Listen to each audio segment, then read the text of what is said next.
આ આત્મામાં જે રાગ થાય, રાગ એ રાગ જે જણાય તેને અસદભૂત ઉપચાર કહે છે. અસદભૂત વ્યવહાર ઉપચાર કહે છે.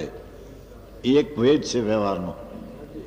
જે રાગ આવે એ જાણવામાં આવે, એ જાણવામાં આવે એને અસદભૂત વ્યવહાર ઉપચાર કહેવામાં આવે છે.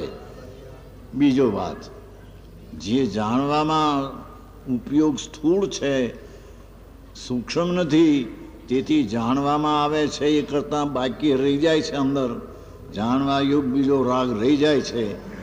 એ રાગને જાણવો એ અસદભૂત વ્યવહાર અણુપચાર કહેવામાં આવે છે. આવી વાતો છે. ગાથા એવી છે બધી બાપુ.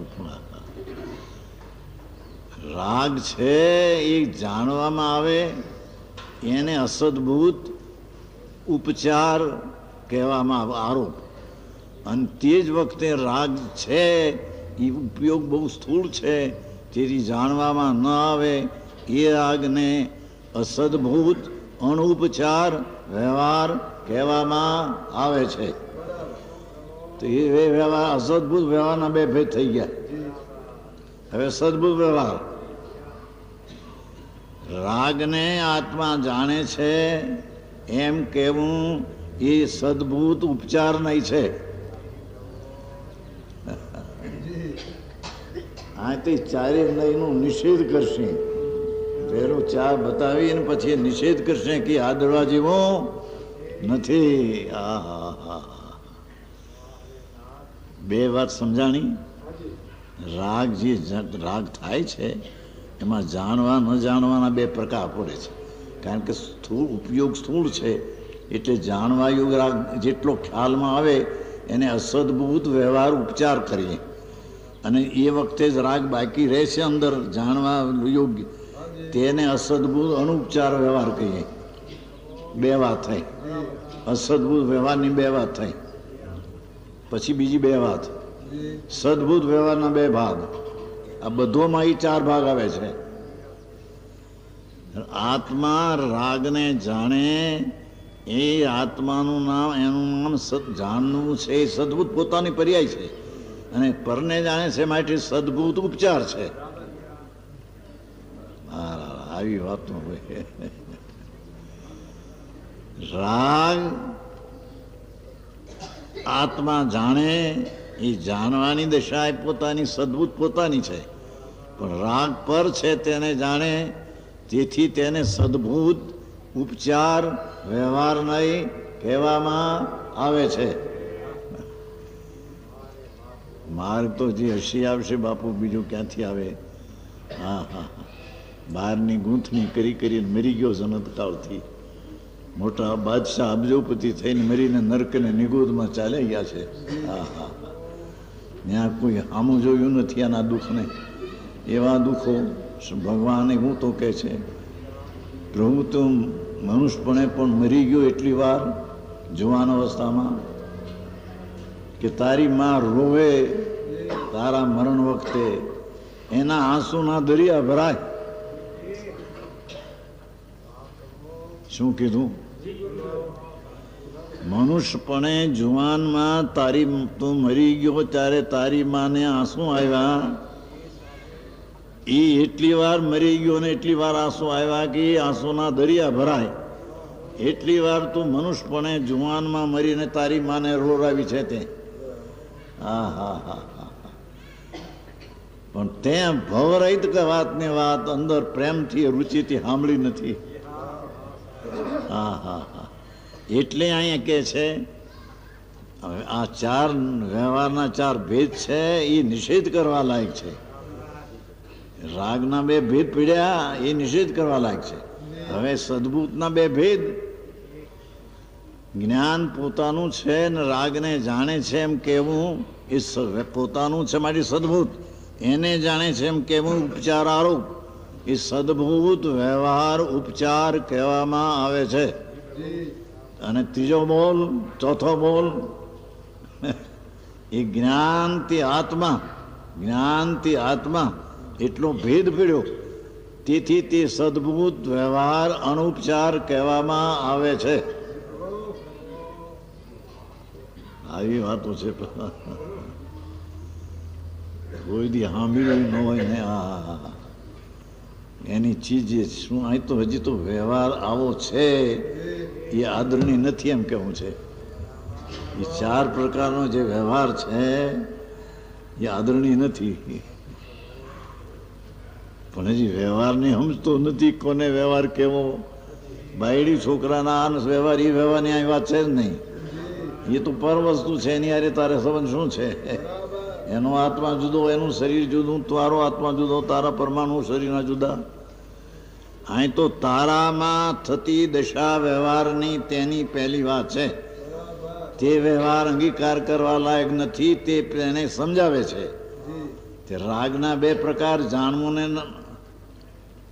જાણવો ઉપચારથી અને સૂક્ષ્મને જાણવો એ અનુપચારથી, અને સદબુદ્ધ વ્યવહાર રાગને જાણવો એ સદબુદ્ધ ઉપચાર, અને જ્ઞાનથી આત્માથી સદબુદ્ધ અનુપચાર. એ આ બધો એમાં 4 બોલાવે છે.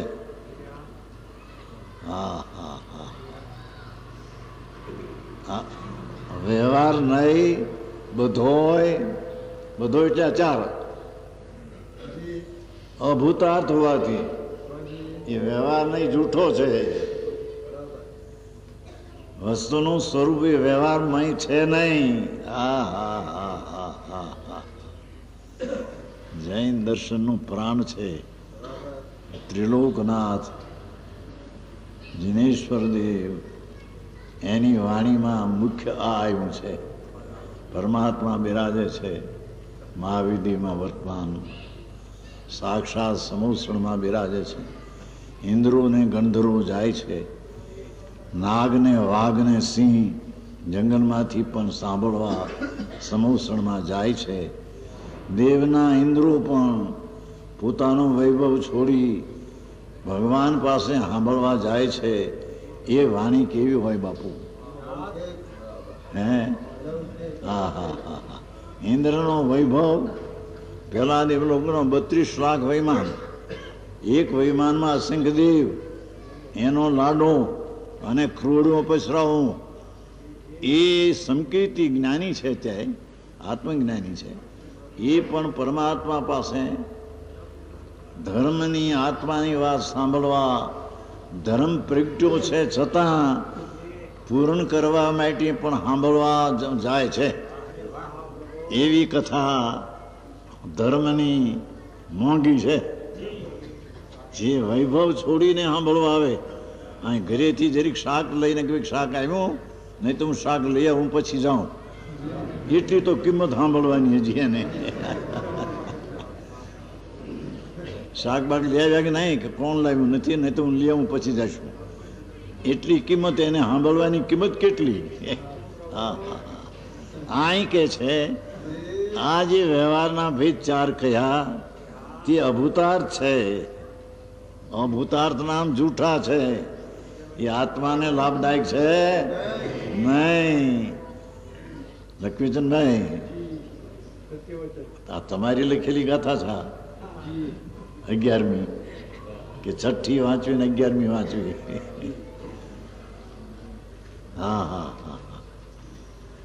પ્રભુ, એ વ્યવહાર છે એ બધો જૂઠો છે ખરો, પણ તેનો આશ્રય કરવા લાયક નથી. એ આદરવા લાયક નથી, જાણવા લાયક છે. હવે આવી વાતો બહારની ક્રિયાખંડની તો ક્યાંય વાત હોય ગઈ. અંતરમાં રાગ થાય તેના 2 પ્રકાર, અને પાછા રાગને જાણવું અને જ્ઞાનથી આત્મા એવા ભેદ પડે 4, એ પણ જૂઠા કીધા છે. અહીં તો સમજાય છે કાંઈ? વ્યવહાર નહીં બધો એટલે 4.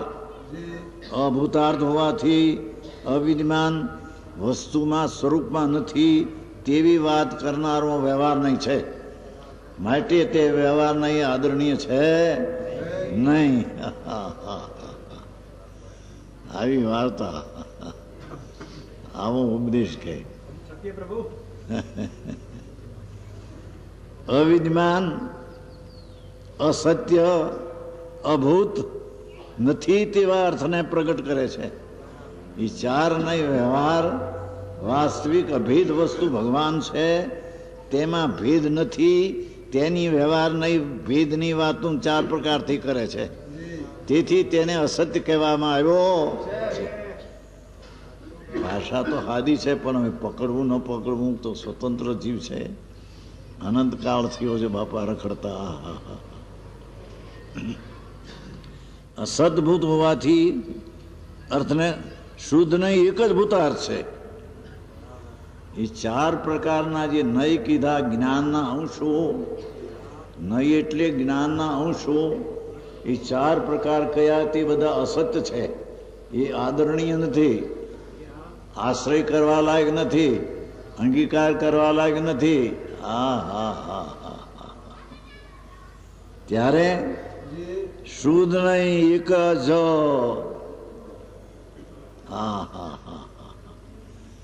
આત્મા અખંડાનંદ પ્રભુ અંદર છે, અમૃતનો સાગર ભર્યો છે. એ એક રૂપ અભેદ છે. એ અભેદને બતાવનારું જ્ઞાન જે છે તે જ્ઞાનને શુદ્ધ નહીં કહેવામાં આવે છે. વ્યવહાર જેટલો કીધો એટલો બધો આદરણીય નથી એમ કહ્યું. અને આ નિશ્ચય જે છે, એક જ ભૂતાર્થ હોવાથી ત્રિકાળી જ્ઞાયક ચિદાનંદ પ્રભુ આનંદ ગુણનો પિંડ એક રૂપ વસ્તુ છે. તેને એક રૂપે જાણવી એનું નામ શુદ્ધ નહીં કહેવામાં આવે છે. એને સમ્યક દર્શન થાય છે. સાચું દર્શન શુદ્ધ નયનો વિષય ત્રિકાળી અભેદ આત્મા એનો અનુભવ કરતા સાચું સંકિત થાય છે. ત્યારે તેના ભવના અંતનો છેડો આવે છે. નહીં તો ભવ ભ્રમણ કરી કરીને મરી ગયો છે અનંતકાળથી. અનંત અવતાર કર્યા બાપા. એ શુદ્ધ નહીં. પછી વજન ક્યાં છે? એક જ, એક જ, બીજી નહીં. નહીં, એક જ ભૂતાર્થ હોવાથી એક જ નહીં સાચી છે.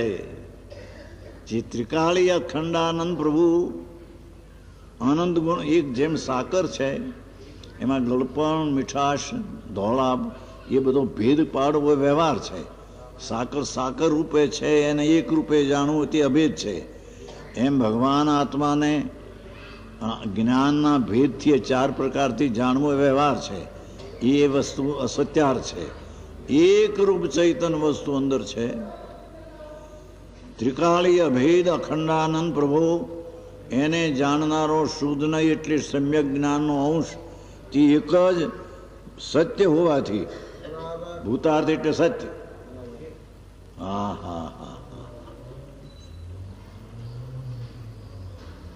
અંતર વસ્તુ ભગવાન ચૈતન પ્રભુ અનંત ગુણ સંપન્ન છે. એટલો ભેદ પાડવો એ પણ વ્યવહાર છે. એ વ્યવહાર પણ છોડીને અભેદ અખંડાનંદ પ્રભુ તેના ઉપર દ્રષ્ટિ આપતા શુદ્ધ નહીંનો વિષય આત્મા તે તેને દ્રષ્ટિમાં આવે છે. તેથી તે નહીંને સત્યાર્થ કહેવામાં આવે છે. સત્ય વસ્તુ દ્રષ્ટિમાં આવે છે માટે તે દ્રષ્ટિને સત્ય કહેવામાં આવે છે. જવેશનભાઈ, આવું છે. 11મી ગાથા માગી છે ને તમે માગી છે કે નહીં? હા.